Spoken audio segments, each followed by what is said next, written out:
sense a fresh movement of God's Spirit. I mean, He's spoken to my heart in a very special way, and it seems that wherever I go, talking with district superintendents or church pastors, that the discussion isn't even there anymore as to whether or not we ought to start churches. Everyone seems to be saying, yes, we ought to start churches.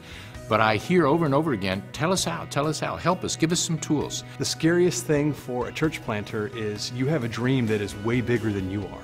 And so you don't even know how you're going to accomplish that vision that God has given you. And what is so effective about the church planting essentials is that it gives you these 12 biblical principles that can apply in any ministry context.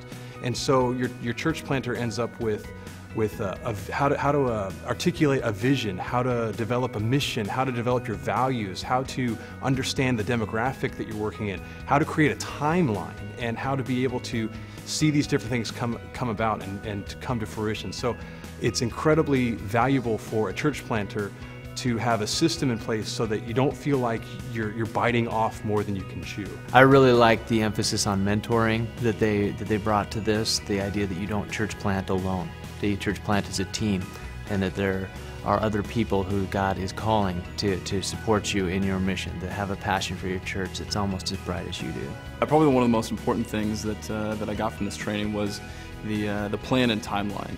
Very, very huge, very practical stuff that you can use when planning a church. I'm thankful for the training for the last few days because it gave me an opportunity to find a roadmap that we can use and find our way to being able to more easily develop some of those new churches that we need to develop.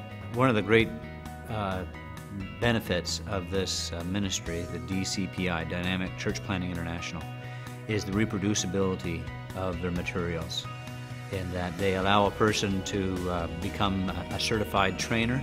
It's a conference in which we can send people to get themselves to be trainers, and so that the concept can be taken back home and taught right locally.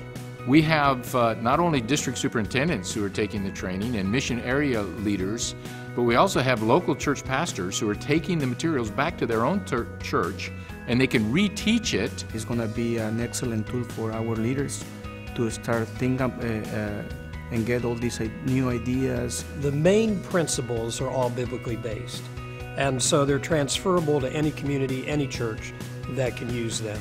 And so on a scale of 1 to 10, I say it was a 10, and I think it was time well spent. We have just been, busting our heads trying to figure out what we can do to revitalize the church. We're losing the church, and this training has given me new hope. I felt like there wasn't really any agenda other than just reaching people for Christ. So I just loved the idea, the enthusiasm of the instructors, and the information was really geared towards just reaching the lost, which is something that we desperately want to do.